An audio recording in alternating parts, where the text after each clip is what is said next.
کیسے دیکھ رہے ہیں اس بجٹ کو؟ ریفارمز کا بجٹ کہا جائے گا اس کو؟ کس سیکٹر کو کیا ریلیف مل سکتا ہے سر؟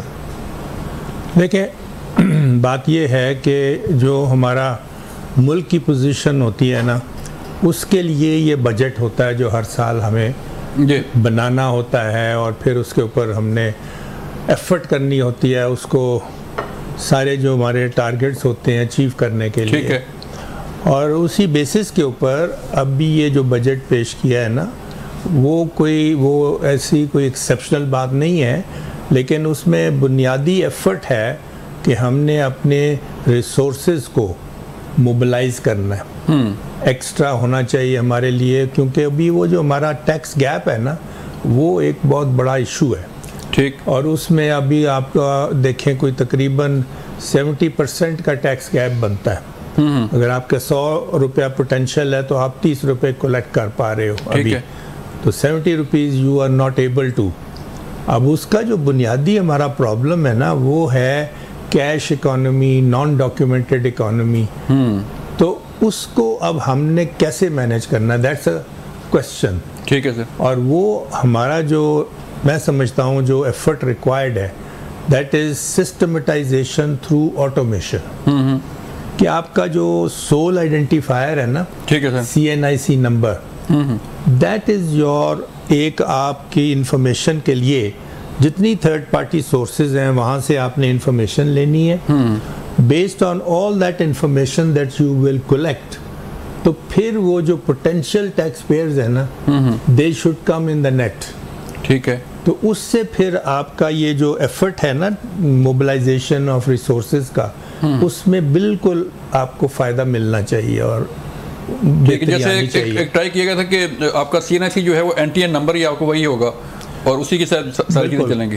وہ آپ کا CNIC is your soul identifier, اور اسی کی بیسس پہ ساری جو اکنامک ایکٹیویٹیز کے سورسز ہیں وہاں سے آپ انفارمیشن لیتے ہو، اور پھر ساری انفارمیشن کی بیسس کے اوپر آپ اپنا ریچ آؤٹ کرتے ہو to that potential number of tax payers. Sir بڑی کوشش کی جا رہی تھی کہ جو ٹیکس پیئر ہیں ان میں اضافہ ہو، ٹیکس نیٹ میں لوگ آئیں، ٹیکس دیں، ریٹرن اپنی فائل کریں، اور ڈاکومنٹڈ اکانومی جو ہے اس کو تھوڑا سا، تو ساری کوششیں جو ہے کرنے کے باوجود وہ رزلٹ نہیں آ رہے کہ جس طرح آنے چاہیے تھے۔ اس کی کیا وجہ ہے؟ کیا انفورسمنٹ نہیں ہے، یا پالیسیز اس طرح میچ نہیں کرتی جس طرح کی ہونی چاہیے سر؟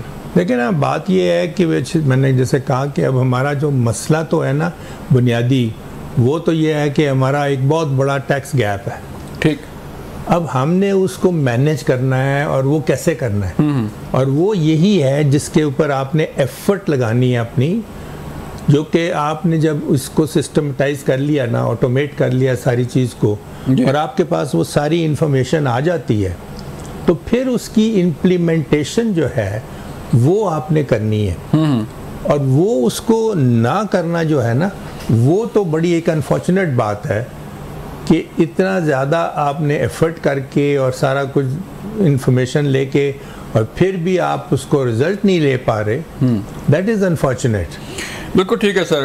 ڈاکٹر فاروق سلیم صاحب، عبداللہ صاحب نے کہا کہ رزلٹ نہیں آ رہا، رزلٹ سر کیسے آئے گا؟ انفورسمنٹ کے ذریعے آئے گا، پالیسیز کے ذریعے آئے گا، یا جو ٹیرف لائنز جو ہے وہ بند کی جا رہی ہیں اس سے آئے گا؟ تو اصل مسئلہ یہ ہے سر کہ کلیکشن جو ہے وہ ہونی چاہیے، آپ کے جو خزانہ ہے اس میں پیسے آنے چاہیے۔ یہ 2 یا 3 باتیں۔ پہلی بات تو یہ ہے کہ پاکستان کا ہر بچہ، بوڑھا، مرد اور عورت ٹیکس دے رہا ہے، ٹھیک ہے، زندگی میں کوئی پاکستانی نہیں ملا جو ٹیکس نیٹ میں نہ ہو۔ وہ پاکستانی ٹیکس نیٹ میں نہیں ہے جس کے گھر بجلی کا بل نہ لگ رہا ہو، جس نے زندگی میں کبھی سم نہ خریدا ہو، جس کے پاس موبائل فون نہ ہو، جو انٹرنیٹ استعمال نہ کرتا ہو، جس نے زندگی میں کبھی پیٹرول یا ڈیزل نہ خریدا ہو۔ مجھے تو ایسا پاکستانی آج تک نہیں ملا جو ٹیکس نیٹ میں شامل نہ ہو، ٹھیک ہے۔ میں یہ سمجھتا ہوں کہ ہر بچہ، بوڑھا، مرد اور عورت ٹیکس نیٹ میں اس وقت آ چکا ہے، ہر ایک کے اوپر ٹیکس لگایا جا رہا ہے۔ دوسرا، بار بار یہ بتایا جاتا ہے کہ شاید ٹیکس اکٹھا نہیں ہو رہا، ہم کافی ٹیکس اکٹھا نہیں کر رہے۔ میں نے 2010 کا آپ بجٹ نکال کے دیکھ لیجیے، حکومت کا اپنا بجٹ نکال کے دیکھ لیجیے، 2010 میں حکومت نے ایف بی آر کی یہ ذمہ داری لگائی تھی کہ آپ نے 1000 ارب کا ٹیکس اکٹھا کرنا ہے. ٹھیک ہے. اور پچھلے سال ہمیں حکومت نے بتایا ہے کہ ایف بی آر نے 11,900 ارب کا ٹیکس اکٹھا کر لیا ہے. ٹھیک ہے. تو 13 سالوں میں آپ 1000 ارب سے 12,000 ارب پہ تو پہنچ گئے ہیں. آپ مجھے حکومت کا کوئی اور ڈپارٹمنٹ بتا دیجیے. 400 ڈپارٹمنٹ ہیں وفاقی حکومت کے وزارتوں کے نیچے. مجھے کوئی اور ڈپارٹمنٹ حکومت کا بتا دیجیے جس کے پاس یہ کارکردگی کہ 13-14 سالوں میں آپ نے 1000 ارب سے آپ تقریباً 12,000 ارب پہ پہنچ گئے ہیں, اور اس سال کے بجٹ میں وہ ٹارگٹ 14,000 ارب کا. میں یہ سمجھتا ہوں کہ پاکستان کا اصل مسئلہ ٹیکس نہیں ہے.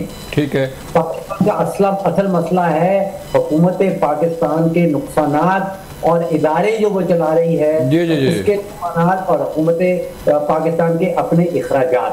صحیح ہے. تو ایک قدرتی قانون ہے کہ اگر آپ دل کی بیماری ہے اور آپ علاج جگر کا شروع کرتے ہیں تو صحت یابی نہیں ہو پائے. تو یہاں پہ مسئلہ جو ہے وہ حکومتی اخراجات اور حکومتی نقصانات کا ہے, اور ہم لگے ہوئے ہیں ٹیکس اکٹھا کرنے میں. ٹھیک ہے. اس کے نتیجے میں معیشت کی صحت یابی ممکن نہیں. لیکن ڈاکٹر صاحب اب دیکھیں نا, نجکاری بھی جو ہے وہ اس کے بھی پلان بنتے ہیں. جو حکومت جو ہے آپ کہہ رہے ہیں کہ حکومت ادارے چلا رہی ہے, میں کہوں گا کہ ادارے پالے جا رہے ہیں حکومت کی طرف سے اور سارا پیسہ ان میں ڈالا جا رہا ہے. تو نجکاری کے ساتھ کیوں نہیں کامیاب ہو رہی کہ جو خسارے میں ہیں ادارے ان کی نجکاری کی جائے, انہیں فارغ کیا جائے؟